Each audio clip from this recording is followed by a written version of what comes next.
자, 현강제자들 안녕. 네 국어 성적을 책임질 신영규 선생님입니다. 자, 현장 강의 전용 오리엔테이션을 할 건데, 선생님, 현강 OT는 현강 첫날 하는 거 아닙니까? 맞아요. 그런데 우리는 첫날부터 같이 이제 공부할 내용들이 좀 있기 때문에 시간이 아까워. 그냥 OT 하면서 1시간 보내고 이러긴 시간이 아까워서 선생님이 미리 현강 OT 지금 촬영을 혼자 하고 있는 거예요. 여기서 얘기하는 대로 현강 시스템이 돌아가니까 여러분들은 이걸 잘 유념하고 현장에 와서 선생님과 같이 공부를 하면 돼. 알겠죠? 자, 일단 각자 지금 선생님 현강에 오게 된 계기가 다 다를 겁니다. 어떤 친구는 선배 추천으로, 어떤 친구는 본인이 알아보고, 어떤 친구는 뭐 부모님께서 설명해 가셨다가 저 선생님 괜찮은 것 같으니까 한번 가봐라. 뭐 다 이유가 다를 텐데 어쨌든 오게 된 거를 환영합니다. 선생님 제자들, 니네 선배들 다 국어 영역에서 좋은 성적 받고 좋은 학교 갔으니까 이제 네가 할 차례인 거야. 알겠죠? 너랑 나랑 이게 합이 잘 맞아야 시너지를 발휘해서 좋은 결과가 나오는 겁니다. 그러니까 내가 준비한 것들 여러 가지 설명할 테니까 여러분들도 마음의 준비를 단단히 하고 현장에 오셔야 된다고. 알겠지? 자, 일단 선생님에 대해서 간단하게 얘기만 할게요. 선생님은 뭐 이투스 온라인 대표 강사죠. 현장 강의 수강생은 압도적인 1등이에요.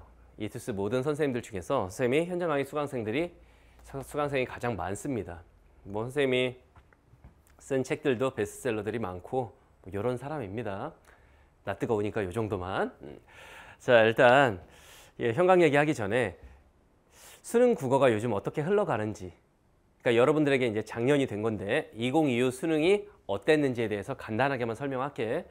여러분들 이런 얘기 들으면 안 돼. 이런 얘기 믿으면 안 됩니다. 뉴스 같은 데 보면 2025 수능 국어는 굉장히 쉬웠다.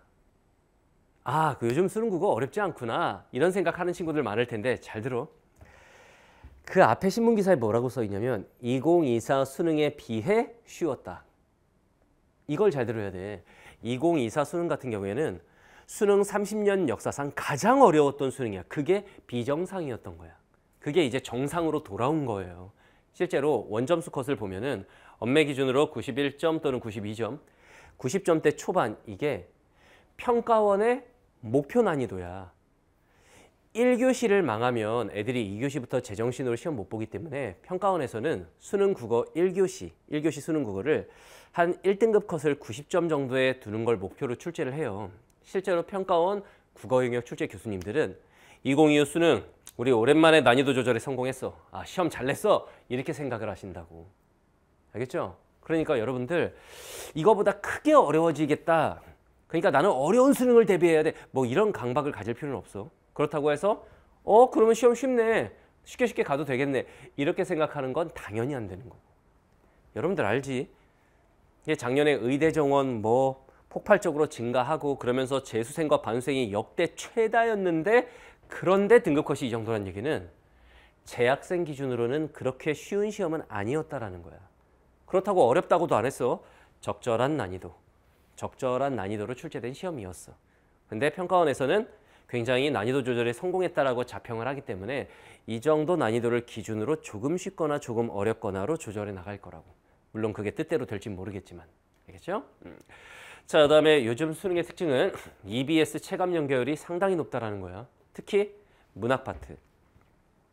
그러니까 작년에 이제 출제된 연계 지문들 보면 어땠냐면은 원래 소설 같은 걸 EBS 작품을 연계를 할 때 그 작품에, 즉 같은 작품의 다른 장면을 출제를 하는데 그냥 EBS 수록된 부분을 갖다 박아놨어. 그냥 시험지에다가. 그 정도로 체감 연결이 높았어. 선생님 그러면은 문학만 열심히 EBS 공부하면 되나요? 아니. 연계 비율로 보면 비문학이 더 높았어. 문학은 7개의 지문 중에 3개가 연계. 절반이 조금 안 되죠. 비문학, 독서 파트는 4개의 출제 지문 중에서 3개가 연계. 출제 비율이 훨씬 높은 거지. 물론 문학처럼 지문을 그대로 실어놓지는 않지만 그래도 문학과 비문학 다 체감 연계율이 상당히 높은 시대다. 뭐 선택 과목까지 체감 연계율이 높진 않은데 공통 영역인 문학과 비문학은 EBS가 굉장히 중요한 시대야. 알겠죠? 근데 문제가 뭐야? EBS 요즘에 아주 저작권 때문에 학원에서 EBS로 수업하면은 다 신고하라고 그래요. 그런데 선생님은 작가들하고 저작권 계약을 따로 맺어놨어. 어마어마한 저작권료를 각 작가에게 지급을 하고 한국문인협회랑 저작권 계약을 맺어놨어. 그래서 우리는 현장에서 진행하는 EBS 컬이 저작권 신경 쓰지 않고 선생님이 교재 만들어서 진행을 다 할 거야.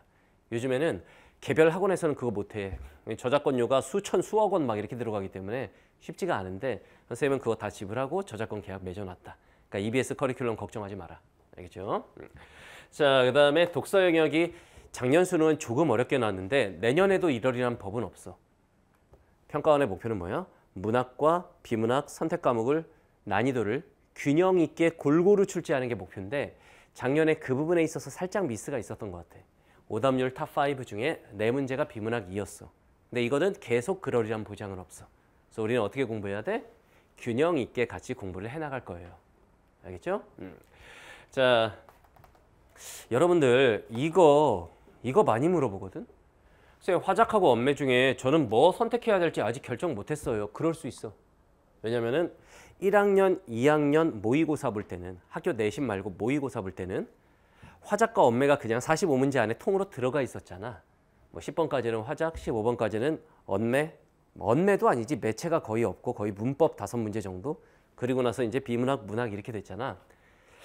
3학년 때는 이게 선택 과목 결정을 해야 된다라는 것 알고 있죠? 너네 다음 세대부터 이제 통합국어로 가는데 너네까지는 지금 뭐야? 선택 과목 세대란 말이야. 그래서 뭐를 선택해야 될지 어떤 친구는 나보고 정해달래. 아이 네 인생인데 그걸 나보고 정해달라 그러면 어떡해. 선생님이 해줄 수 있는 건 정하는 기준을 좀 알려줄게. 왜냐면 이거 너네 현장에 선생님 수업 들으면서 뭐 언매 특강 들으러 다른 학원 따로 다니고 이럴 필요 없습니다. 다 선생님 수업 안에서 커버가 돼.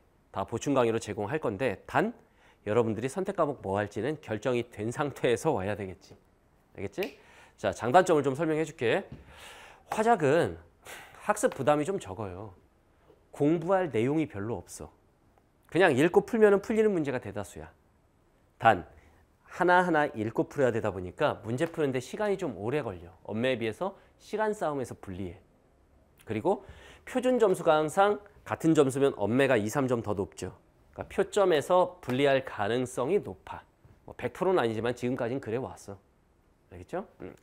자, 언어 매체 같은 경우에는 학습 부담이 많아. 특히 언어 파트 때문에. 언어가 뭐예요? 문법이잖아. 문법 때문에 공부할 양은 좀 많아. 좀 부담돼.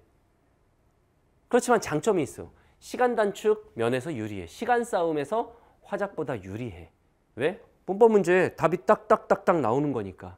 공부가 제대로 되어 있다는 전제하에. 알겠지? 그리고 같은 점수라면 표점이 2, 3점 더 나와. 화작에 비해서. 표준 점수 싸움에서 유리할 가능성이 높아. 아, 선생님 어찌라는 겁니까? 그러니까 이 장단점을 잘 보고 결정하는데 매년 어떤 줄 알아? 초반에는 다들 언매로 몰려요. 화작 한 20%, 언매 한 80%. 그러다가 6평 끝나면 얘네가 일로 도망가기 시작해. 아이고 언매 못 해먹겠네. 여긴 상위권 애들이 너무 많은걸? 절로 도망가야지. 그러면서 수능 때는 거의 반반으로 맞춰지는데 그런 어리석음을 범하지 않기 위해 선생님이 기준을 정해줄 테니까 잘 들어. 나는 읽고 푸는 게 더 좋다. 어렸을 때부터 책도 좀 읽었고 읽는 것이 문법 공부하는 것보다 더 좋다, 편하다 이런 친구들은 화작. 뭐 표점 이런 거 생각하지 말고. 왜냐면은 이거 다 맞는 거나 이거 한두 개 틀리는 거나 그게 그거거든. 알겠죠? 자, 언어 매체 같은 경우에는 나는 수학처럼 답이 딱딱 결정되는 게 좋아. 그리고 글을 많이 읽고 푸는 거 눈 아파서 싫어. 그래도 공부할 양이 좀 많다? 문법 개념 학습해야 된다? 아, 나는 그런 거 괜찮아. 나는 그리고 암기 잘해. 문법 개념 이런 거 싹 다 외워버릴 수 있어. 물론 선생님이 가르칠 거야. 문법은 암기가 아니라 이해야. 그런데 그런 개념어 같은 것들은 어느 정도 머릿속에 넣어야 되거든. 난 그런 거 부담스럽지 않아. 그런 친구들은 언매. 결론이 뭐냐? 본인의 성향을 잘 생각해서 결정해야 돼. 엄마가 그냥 야 우리 아들 의대 가야지. 의대 가려면 언매해야 돼. 이런 말 듣지 말고 본인의 성향을 잘 생각해서 결정을 하라고. 화작 선택한 친구 중에서도 선생님 제자 중에 서울대 의대 간 애들도 있어. 알겠죠? 자, 그 다음에 이제 우리가 전반적으로 어떻게 공부를 해나갈 것인지에 대한 설명을 좀 할게. 이런 과정으로 갈 건데 좀 특이하죠? 거의 모든 수업들이 다 개념부터 시작하지. 수험생활 시작! 개념이다! 이렇게 가는데 선생님 생각이 그게 아니야. 이 개념보다 앞서서 우리가 해야 될 게 있어. 국어 학습법에 대해서 좀 정립을 하는 거. 수학이다. 단원별로 딱딱딱딱 배울 내용이 정해져 있고 개념 학습하고 문제풀이하고 좀 고난도로 가고 이게 딱 정해져 있지. 영어 공부한다. 어휘, 단어, 수거부터 공부를 한 다음에 뭐 구문 독해, 직독, 직해, 독해법 좀 배우고 그다음 듣기평가 연습도 이게 정해져 있는데 국어는 일단 기출. 아 나는 수특부터. 이게 애들마다 다 달라. 아 나는 개념어부터. 이게 다 다르거든. 일단 기본적으로는 수능 국어 전 영역 이렇게 지문을 읽는 거고 이런 문제 유형이 있고 이렇게 풀어가는구나. 이런 국어 학습법을 정립하는 게 우선이야. 그 다음에 이제 부족한 영역에 대한 개념 학습, 그 다음에 이제 여름 시즌에 고난도 집중 공략, 그리고 파이널 시즌에는 모의고사 많이 풀고 이런 과정으로 진행이 될 거야. 알겠죠? 그리고 중간중간에 EBS 수능 특강, 수능 완성 나올 때마다 EBS 연계 학습. EBS가 국어 영역은 50%가 아니라 51.1%가 연계가 되는 시대야. 그것도 직접 연계. 알겠죠? 그리고 시간 단축. 아마 시간 안에만 풀면 소원이 없겠다 이런 친구들도 많을 텐데 선생님이 시간 단축할 수 있는 방법들을 수업 시간뿐만 아니라 보충 강의를 통해서도 많이 알려줄 거야. 이런 방향으로 진행이 될 겁니다. 알겠죠? 자, 선생님 현관 커리를 좀 쭉 시즌별로 설명을 할게. 시즌은 크게 봤을 때는 4개. 시즌 1, 2, 3, 4 이렇게 진행이 돼요. 이 4가 파이널이고. 자, 시즌 1에는 겨울 시즌이지. 이런 강의들을 다룰 텐데 잘 보면 본 강의가 있고 보충 강의가 있지. 본 강의는 뭐냐? 수업 시간에 우리가 일주일에 3시간 반씩 만나서 공부를 하잖아. 그게 본 강의야, 본 강의. 시즌 1의 본 강의에서는 국어는 이렇게 공부하는 거야. 국어 학습 체계를 완성하는 강의야. 국이공 강의라고 하죠. 선생님 강의 중에 가장 유명한 강의야. 이 강의를 통해서 우리가 국어 전 영역, 지문을 독해하는 방법과 문제 유형 그리고 문제 유형별 풀이법 이런 걸 배우면서 기출 분석을 최근 7개년을 다 할 거야. 알겠죠? 이 시즌 동안. 이 시즌에는 아직 EBS가 나오기 전이죠. 그래서 기출 분석을 하면서 국어 학습 체계를 완성한다. 그리고 보충 강의가 제공되는데 일단 선택 과목. 정확한 언매, 명쾌한 화작. 언매 선택자들은 언매, 화작 선택자들은 명쾌한 화작을 보충 강의로 들으면 돼. 이거 강의 듣고 왔는지 안 듣고 왔는지 다 숙제 검사합니다. 알겠죠? 그리고 어휘. 지문 이해가 안 된다면 어휘력부터 키워라라는 강의가 있는데 여러분들 선생님 제자들 중에서 수능 국어 올해 다 맞은 애들, 그러니까 작년 기준으로 다 맞은 애들도 결국 시험장에서 가장 머릿속에 남아있는 건 어휘 강의였습니다. 이 말을 많이 해. 수능 국어는 언어를 다루는 과목이야. 영어나 다를 거 하나도 없어. 언어를 다루는 과목의 기본이 뭐야? 어휘력이죠. 그래서 이 어휘 강의를 보충 강의로 진행을 할 거야. 선생님 저는 1등급인데 무슨 어휘 강의를 듣습니까? 들어보면 알 거야. 너에게 필요한 그 강의였다라는 거. 무슨 말인지 알겠죠? 자, 그다음 시즌 2에는 이제 뭐 중간에 중간고사 기간도 있고 이럴 텐데 이때는 EBS 시즌이에요. EBS 수능 특강 분석에 들어갑니다. EBS 분석의 신이라는 교재를 통해서 우리가 EBS 문학 작품들 그것도 중요도를 다 표시해 줄 거야. 출제 가능성을 기준으로 해서 별표 1개부터 5개까지 중요도 표시해 놓고 우리가 이제 EBS 문학 작품 분석에 들어갈 거야. 그리고 EBS 연계 독서, EBS 비문학을 진행하는 학원이 전국에 거의 없어요. 아마 인간 강사 통틀어도 한 2명 정도밖에 안 될 텐데 선생님이 그 중에 한 명이거든. EBS 비문학 같은 경우에는 교재를 만들기가 굉장히 힘들어. 교재와 강의를. 왜냐? 저작권에서 벗어나기가 힘들거든. 문학은 작가들하고 저작권 계약 따로 맺으면 되는데 비문학은 어떻게 할 거냐 이거야. 다행히 비문학 지문은 연계 출제될 때 EBS 수록된 글이 그대로 시험지로 찍히는 게 아니죠. 소재만 연계해서 출제위원이 글을 다시 쓰지 비슷하게. 선생님도 EBS 중요 소재들을 따서 글을 다시 써서 문제를 만들어서 진행을 할 거야. 주변 학원 어디를 봐도 EBS 비문학 분석 강의는 없을 거야. 우린 요걸 같이 할 겁니다. 알겠죠? 그리고 이 강의는 여러분들 1학기 때 성적까지는 중간고사, 기말고사 1학기 성적까지는 수시 모집에 반영되는 거 알고 있지? 학교 내신 공부에도 도움이 많이 될 거야. 학교 내신 시험 범위가 어차피 적을 거거든. 알겠죠? 자, 그리고 보충 강의로는 정밀한 독서, 깔끔한 문학. 이게 이제 비문학 개념 강의, 그리고 문학 개념 강의. 그리고 고전 문학 10강 완성이라고 해서 고전 시가 원문 읽는 방법, 고전 소설의 굉장히 좀 고난도, 다양한 인물들이 복잡하게 나왔을 때 어떻게 읽어야 되는지 이런 걸 전수하는 강의가 고전 문학 10강 완성인데 이런 강의들이 보충 강의로 제공이 될 거야. 알겠죠? 자, 그다음 시즌 3 여름 시즌. 여름 시즌에는 또 EBS 수능 완성이 나와요. EBS 수능 완성에서도 몇 개의 지문은 수능에 연계가 되겠죠. 그래서 EBS 수능 완성 분석 강의가 준비가 돼 있고 그리고 보충 강의로는 이제 고난도. 여기서 연계 학습을 했지 EBS 수특 수완. 그러면 이제 비연계 나머지 50%도 준비해야죠. 그래서 비연계 고난도 문학, 비연계 고난도 독서 강의가 준비돼 있어요. 그리고 이제 시간 단축이 필요한 학생들을 위해서 타임어택. 어떻게 하면은 최소한 시간 안에는 다 풀 수 있을까? 이 강의가 준비가 돼 있습니다. 그리고 이제 파이널 시즌에는 파이널 모의고사인데 여러분들 이거 들어봤죠? 이감 모의고사, 뭐 상상 모의고사 이런 거 들어봤을 텐데 선생님도 외부 모의고사를 활용해요. 근데 그거는 보충 강의로 활용할 거고 우린 파이널 때 신영균 파이널 모의고사, 선생님 파이널 모의고사로 시험을 볼 거야. 여러분들 아직 본격적으로 막 그런 모의고사를 안 풀어봐서 모를 텐데 단언컨대 이감, 상상, 바탕, 한수 4대 모의고사 합친 것보다 선생님 모의고사의 적중률이 더 높아요. 왜냐? 그 사설 모의고사들은 수능 출제위원들이 수능 출제 들어갈 때 가지고 들어가. 왜? 똑같이 나오면 큰일 나니까. 그래서 배제하고 출제하려고 노력을 한단 말이야. 신영균 모의고사는 안 가져가요. 왜냐? 선생님 강사 개인 모의고사인데 그거 굳이 가져가서 배제하고 출제하고 이렇게 안 해. 선생님 모의고사가 훨씬 더 적중률도 높고 실제로 많은 여러분들 선배들이 뭐라고 그랬냐면 이감 모의고사 상상 모의 좋다 이거야. 근데 너무 지나치게 난해하게 문제를 낸다. 작년에 수능 끝나면서 그 불만이 굉장히 많았어. 이런 사설 모의고사들은 너무 수능 수준하고 동떨어져 있다. 제대로 된 연습이 안 된다. 선생님 모의고사는 작년 파이널 모의고사 선배들한테 물어봐. 모든 회차가 1회차부터 쭉 진행이 되는데 모든 회차가 1컷이 90, 91, 92, 90, 91, 89, 90, 90, 91 여기에서 다 놀았어. 그리고 실제로 수능 등급 컷은 1컷이 91 이 정도였죠. 그러니까 수능 난이도에 맞춘 선생님 모의고사 문제 퀄리티도 굉장히 높아요. 왜? 사설 모의고사나 제작 비용이 크게 다르지 않아. 이걸로 같이 진행을 할 거야. 알겠죠?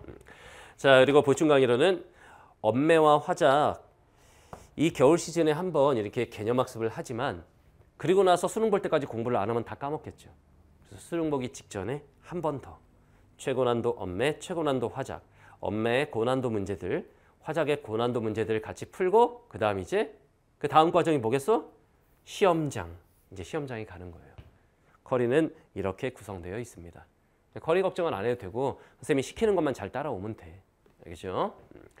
자, 그 다음에 이제 현장 시스템은 이렇게 돌아갑니다. 일단 수업 30분 전에 등원합니다. 내가 저녁 7시 수업이다. 그러면은 6시 반까지 오셔야 돼요. 무조건 수업 30분 전에 학원으로 옵니다. 해야 할 것들이 있어. 알겠죠? 자, 그 다음에 한 10분간 출석 검사 받고 출결 확인하고 그 다음에 그 주 숙제 검사를 받습니다. 선생님, 직원, 조교들이 숙제 검사를 쫙 할 거야.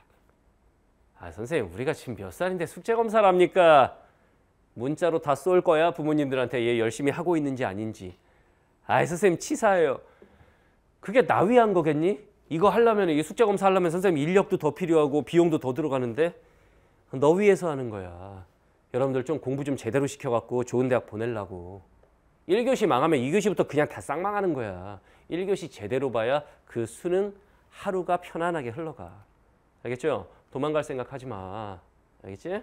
과제물 검사 받고 그리고 수업 시작 전 20분. 예를 들면 7시 반이면 6시 반까지 와서 10분 동안 숙제 검사 받아.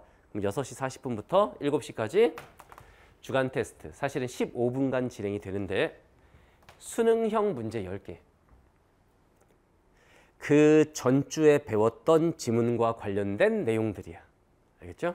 한 10문제 정도를 주간 테스트를 봅니다. 그래서 매주 문제 푸는 감각을 잃지 않도록 오케이? 주간 테스트를 보고 그리고 이제 본 수업이 진행이 돼요. 본 수업은 예를 들면 7시 반이면 7시부터 10시까지 본 수업이 이제 진행이 되는 거죠. 알겠죠? 그리고 수업 끝나고 나서는 이제 관리 시간이야. 선생님한테 질문할 사람은 질문하고, 그 다음 실장님한테 질문할 사람 질문하고, 조교한테 질문할 사람 질문하고. 물론 질문의 내용은 다 세분화가 되어 있어요. 그건 뒤에서 설명해 줄게. 알겠죠? 자, 그다음에 이제 과제물. 여러분들 인강과 현강의 다른 것 중에 하나는 현강 전용 교재와 과제물들이 준비가 돼 있다는 거. 인강에 공개되지 않는 그런 것들이 또 장점이잖아. 현강 과제 시스템은 이렇게 돌아가요. 일단 첫 번째, 본교재에는 선생님하고 같이 하는 부분이 있고 여러분들 스스로 해결하는 부분이 있습니다. 그 스스로 해결하는 부분에 대한 숙제는 매주 진행이 돼요. 수업 시간에 어떻게 읽고 어떻게 풀어라라고 가르쳐 줄 테니까 여러분들은 그냥 배운 그대로 적용만 하면 돼. 체화하는 시간인 거지. 알겠죠? 자, 다음 두 번째, 주간 과제물. 선생님 숙제는 뭐 프린트를 복사해서 나눠주고 이런 거 없습니다. 주간 과제물도 다 교재로 인쇄돼서 나와요. 출판사에서 딱 찍혀 나와. 네 주간 과제물이 출판사에서 찍혀 나온다고. 알겠죠? 주간 과제물 이름이 너는 된다인데 이것도 주간이니까 매주 숙제가 있어요. 근데 이게 주 6일분의 구성으로 돼 있어 갖고 하루에 일정하게 이만큼씩 공부하게 되어 있어. 사실상의 일간 과제라고 할 수 있겠지. 일주일에 한 번 수업에 와가지고 검사 받는 거야 이제. 알겠죠? 이렇게 한 권씩이야. 일주일에 한 권씩. 오케이? 선생님 한 권을 언제 다 풀어요? 하루하루로 나눠서 풀면은 하루에 1시간 이내에 끝날 분량이야. 알겠죠? 자, 다음 세 번째, 모의고사. 모의고사는 초반에는 수험생활 초반에는 2주에 한 회씩이고 그리고 수험생활 후반에는 일주일에 한 개씩이야. 초반에는 2주에 하나. 선생님 모의고사를 그거 파이널 때 푸는 거 아닙니까? 그 생각이 문제야. 수학이나 탐구 영역은 내가 아직 진도를 여기까지밖에 못 나갔으면 그 뒤 진도까지 포함된 모의고사를 푸는 건 의미가 없지. 그런데 국어나 영어 같이 언어 다루는 과목들은 나는 현대시를 여기까지 배웠으니까 이런 지문은 못 풀어. 이런 게 어디 있어. 사실상 시험 범위가 없는 과목이잖아. 그래서 모의고사를 파이널에 풀려고 하면 안 돼. 그러니까 맨날 시간 부족하고 이러는 거야. 수험 생활을 시작하는 즉시 모의고사 풀기 시작해야 돼. 그래서 초반에는 2주에 하나씩 제공이 될 건데 그냥 풀어온 상태에서 조교 선생님 저 다 풀었어요. 이러면 숙제 안 해온 거야. 모의고사 5단계 풀이법이라는 영상이 선생님 유튜브 계정에 있어요. 요거 찾아서 보고 모의고사 5단계 풀이법을 선생님이 그 영상에 설명하거든. 거기서 시키는 대로 해와야 돼. 알겠죠? 그리고 여러분들이 제출할 거는 시험지를 제출하는 게 아닙니다. 모의고사 OMR 마킹 다 해오고 모의고사 OMR 그리고 모의고사 분석지라는 게 나가. 이제 이미지 보여줄 건데 그 분석지에 보면은 문학은 어땠고 뭐 어땠고 이렇게 영역별로 세분화해서 분석하게 돼 있어. 이번 시험 회차를 푼 나의 느낌 그리고 어떤 부분은 잘했고 어떤 부분은 잘못했고 몇 번은 어려웠는데 어떻게 접근해서 풀었어야 한다를 스스로 자기에 대해서 분석해 보는 거야. 쉽게 말하면 자아 비판 보고서. 나 자신에 대해서 비판하는 보고서를 써본다. 그 과정에서 실력이 많이 늘 거야. 알겠죠? 요거를 제출합니다. 이렇게 돼 있어. 모의고사가 있으면 모의고사를 이렇게 수업 시간에 이제 배우면 이렇게 하게 돼. 스스로 분석하고 그리고 이렇게 분석지를 써서 내는 거지. 그러면 선생님하고 이제 직원들하고 조교들이 여기다 빨간색으로 이렇게 첨삭을 해줘. 난 이렇게 생각해서 이 문제를 틀렸다. 아, 이럴 때는 생각을 이 방향으로 해야 된다.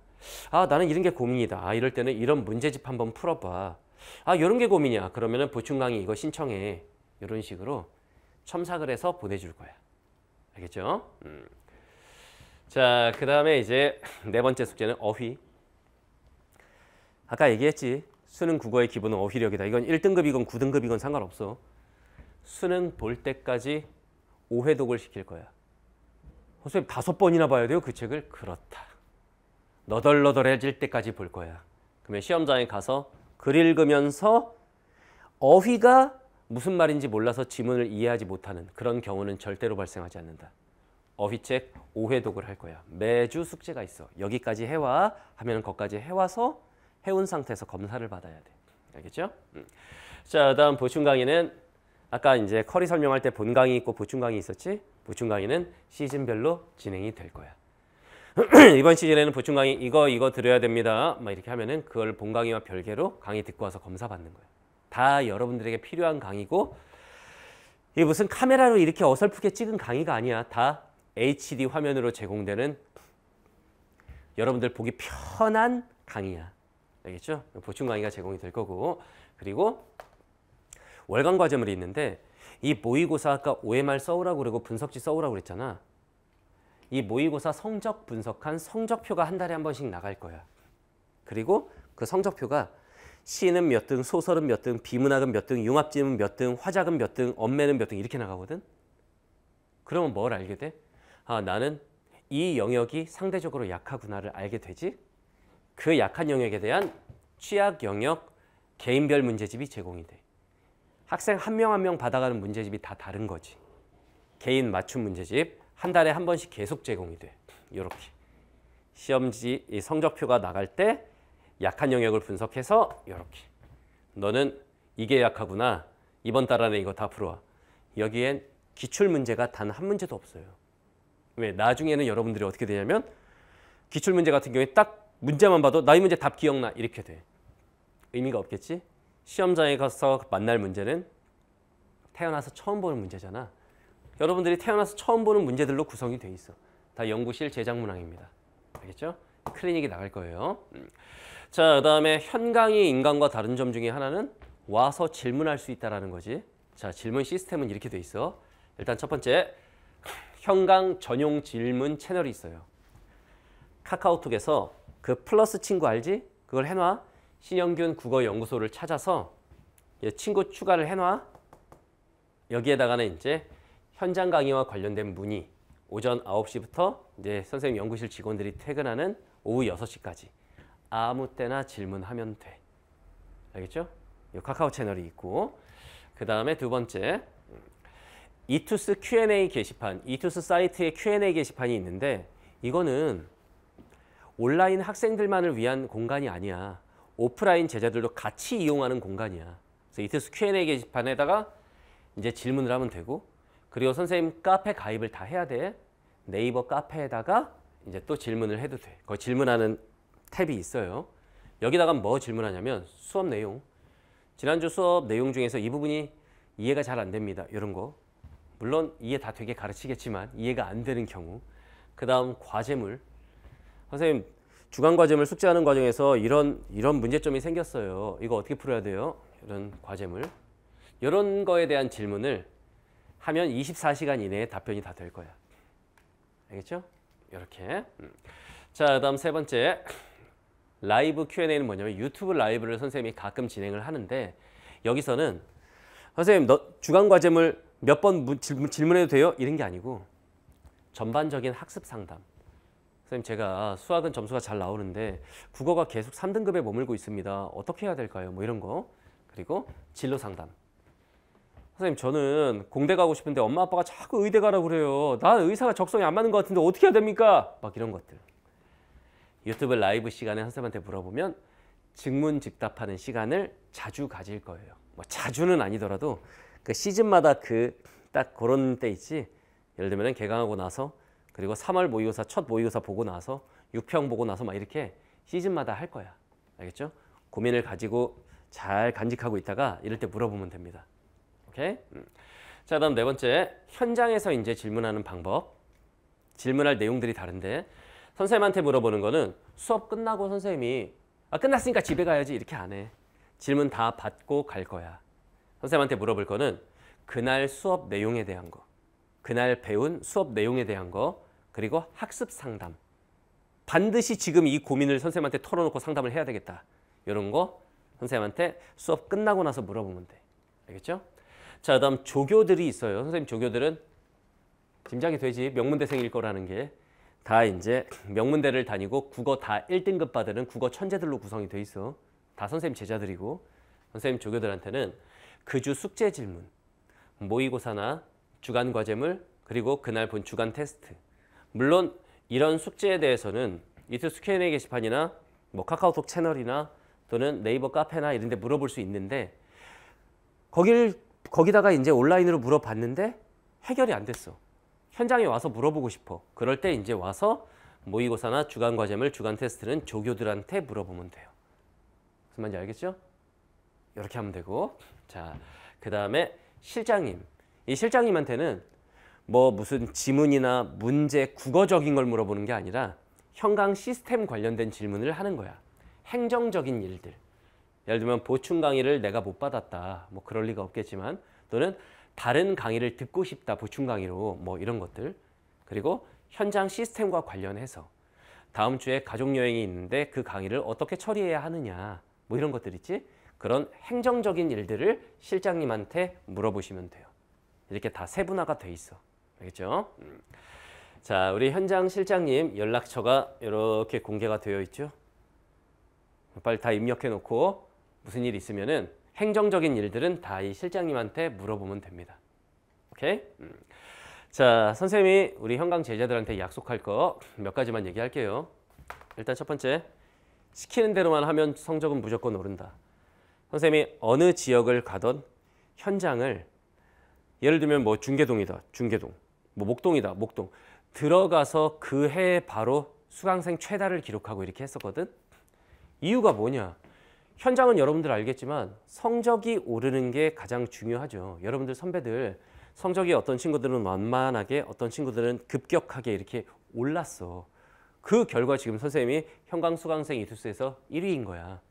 시키는 대로만 하면은 성적은 올라. 그리고 선생님이 시키지 않은 다른 것들을 억지로 찾아서 국어 공부를 하려고 할 필요도 없어. 그냥 선생님이 시키는 것만 하면 돼. 그러면은 점수는 선생님이 책임질 거야. 알겠죠? 자, 다음 두 번째. 시험에 나올 것만 가르치는. 이건 뭐냐면 나 똑똑해 보이기 위한 강의를 하는 게 목적이 아니다. 선생님은 국어 교육 전공자야. 그리고 국어 교사 자격증을 가지고 있어. 국가 공인 국어 전문가야. 그렇다고 해서 나 있어 보이려고, 나 유식해 보이려고 일부러 현학적인, 그러니까 어려운 말을 쓰면서 너네 알아듣지도 못할 내용들 던져주면서 알아? 이런 거 안 할 거야. 진짜 시험에 나올 내용들만 여러분들에게 전달을 할 겁니다. 알겠죠? 그러니까 예를 들면 막 비유적 표현이 있는데 막 뭐 직유, 은유 이렇게 가다가 풍유, 제유, 환유 막 이렇게 안 나올 것까지 막 있어 보이려고 수업하지 않을 거란 얘기야. 알겠죠? 시간 없어 죽겠는데 우린. 그리고 세 번째, 추상적으로 가르치지 않아요. 국어 영역 하면 뭔가 뜬구름 잡는 느낌이 나지. 뭘 어떻게 해야 지문을 빨리 읽을 수 있는 거야? 아유, 어떻게 해야 저런 그래프 문제는 맞을 수가 있는 거야? 이런 것들을 잘 한번 읽고 풀어봐. 이렇게 안 해. 각 지문 유형별로, 문제 유형별로 세분화된 방법을 가르칠 거야. 알겠죠? 추상적인 수업 진행하지 않습니다. 자, 다음 네 번째. 현장 강의의 장점은 우리가 같이 호흡한다라는 거죠. 티키타카를 주고받으면서 수업을 진행하는 게 내 스타일이거든. 절대로 지루하게 수업하지 않아. 국어 수업이 지루해지면 수학보다 훨씬 더 지루하고 다 자요. 선생님 수업은 150명, 200명이 앉아 있어도 단 한 명도 졸지 않습니다. 지루하게 수업을 안 해. 지루하게 수업을 하면 내 자신이 성격상 견디지를 못해. 알겠죠? 대신 여러분들도 참여 잘 해줘야 되겠지. 자, 그리고 여러분들보다 더 노력할 거야. 당연하지. 여러분들 수험생, 나는 수험생을 가르치는 강사. 그럼 내가 더 열심히 노력해야 되는 게 당연한 거예요. 선생님은 시즌 중에 수면 시간이 4시간을 넘기지 않습니다. 항상 3시간, 4시간 자면서 끊임없이 고민하고 연구하고. 알겠죠? 자, 다음 여러분들이 지켜줘야 할 것들이 있습니다. 니네가 지켜야 할 거. 이게 서로 합이 맞아야 돼. 내가 니네한테 한 약속과 니네가 나한테 지켜줘야 할 약속. 합이 맞아야 시너지가 발휘가 돼. 일단 첫 번째, 수업에 적극적으로 참여한다. 제일 중요해. 그냥 무슨 꺼다놓은 보릿자루 같이 그냥 앉아서 필기나 하다가 끝났네 가야지. 아, 그럴 거면 인강 들어. 와가지고 어떡하라는 얘기냐면 선생님이 그냥 질문 툭 던지면은 적극적으로 고민하고 생각하고 대답하고 이렇게 해야 살아있는 수업이 돼. 살아있는 수업은 졸릴 틈도 없어요. 무슨 말인지 알겠죠? 선생님 강의실 그 큰 데서 저 뒤쪽에 앉았는데 그래도 대답해요? 해 그냥 미친 사람같이 막 대답하면서 수업 듣는 거야. 그러다 보면 본인이 계속 머리를 굴리게 돼. 내가 질문을 하면 자극을 받고 그에 대한 답을 생각하기 시작하면 머리를 굴리게 되잖아. 점수는 펜을 돌린다고 해서 성적이 오르는 게 아니야. 머리를 돌려야 성적이 올라. 알겠죠? 적극적으로 참여합니다. 그 다음 두 번째, 수업 시간에 절대로 졸지 않습니다. 그러니까 이건 괜찮아. 어쩔 수 없이 눈꺼풀이 막 가라앉아서 이렇게 조는 건 괜찮은데 난 피곤해. 내 몸이 잠을 원하는군. 이번 시간 1시간 자야겠어. 아웃이야, 아웃. 알겠죠? 아예 대놓고 자는 친구들은 내 수업에 앉아 있을 수 없습니다. 졸지 마세요. 충분히 자고 오세요. 아니면은 뭐 에너지 드링크를 마시면서 버텨야 돼. 근데 버티고 나발이고도 없을 거야. 왜? 수업 자체가 같이 참여하면서 재밌게 진행될 거니까. 알겠죠? 자, 다음 세 번째. 수업 중에 잡담은 절대 하지 마세요. 옆에 있는 친구랑 얘기하면 안 돼. 얘기는 나랑 해야 돼. 수업 시간 동안에는, 쉬는 시간에는 애들 친구들이랑 얘기해도 돼. 그런데 수업 시간 동안에는 항상 시선은 선생님을 향해 있어야 되고 나하고 얘기를 한다고 생각해야 돼. 나하고 대화를 하면서 수업이 진행이 되는 거야. 무슨 말인지 알겠지? 친구들이랑 잡담을 한다? 쫓겨납니다. 그건 절대로 안 됩니다. 알겠죠? 자, 다음 과제물 철저히 수행하세요. 그 과제물 다 여러분들 부모님께서 피땀 흘려 버신 돈으로 학원비 대고 과제물도 구매하시고 하는 거 아니야. 과제물 철저하게 수행하세요. 오케이? 그래야 여러분들 성적이 오릅니다. 선생님이 가장 중요하게 생각하는 게 이거예요. 설명회를 하다 보면 있잖아. 부모님들께서 이제 우리 자녀들 고3이라고 되게 안쓰러워하셔. 힘들까 봐. 나는 그런 부모님들이 사실 더 안쓰러워. 너넨 체력이라도 좋잖아. 수험 생활을 하는 네가 힘들 것 같아? 수험생을 뒷바라지하는 부모님이 힘들 것 같아? 부모님들께서 훨씬 힘들어요. 너네 밖에 나가서 열심히 일해서 내가 돈을 번다라는 게 얼마나 힘든지 나중에 사회생활 해보면 알아. 사회생활 해보면 내가 가만히 있으면 어느 누구도 나한테 1,000원짜리 하나 그냥 주지 않아. 내가 끊임없이 움직이고 노력해야 저기 있는 돈을 내 호주머니로 끌어올 수가 있어. 그리고 나서 너네 학원 보내고 책 사주고 인강 듣게 하고 이러는 거야. 다시 한번 말하지만 니네 부모님은 훨씬 힘들어. 체력도 니네보다 훨씬 안 좋고. 알겠죠? 항상 부모님 생각하면서 노력하세요. 학원 끝나고 집에 갔을 때 엄마 아빠 얼굴 봤을 때 쪽팔리지 않게. 그래도 오늘 내가 하루 열심히 하고 왔습니다. 이 느낌 들 수 있게 생활하면 여러분들 그게 결국 누구한테 좋아? 너. 왜? 그러면 네가 좋은 대학 갈 거 아니야. 알겠죠? 너 좋은 대학 가면 네가 좋은 거지. 부모님이야 기분만 좋지만 너는 인생이 좋은 거야. 생각 잘하고 공부해야 돼요. 알겠지? 자, 선생님 강의 목표는 내가 가르치는 내 새끼들, 특히 현장에서 만나는 내 새끼들은 전원 1등급을 만들겠다 라는 목표를 가지고 수업을 진행을 합니다. 매주 수업에 올 때마다 선생님은 어떤 생각하냐면 오늘 어떻게 가르치면 애들 1점 올려줄 수 있을까? 매주 너희 점수 1점 올리는 걸 목표로 수업에 들어옵니다. 여러분들도 똑같은 생각으로 오늘 내가 수업 열심히 들어서 오늘 1점 올리고 집에 가야 되겠다. 그게 쌓이고 쌓이고 쌓이면 엄청난 성적 상승으로 이어질 수 있겠지. 알겠죠? 자, 현강 OT는 여기까지 할 테니까 지금 선생님이 말한 것들 여러분들 잘 지켜주셔야 됩니다. 그러면 여러분들 대학 갈 때 국어 점수는 선생님이 책임질게요. 알겠지? 자, 현장에서 봅시다.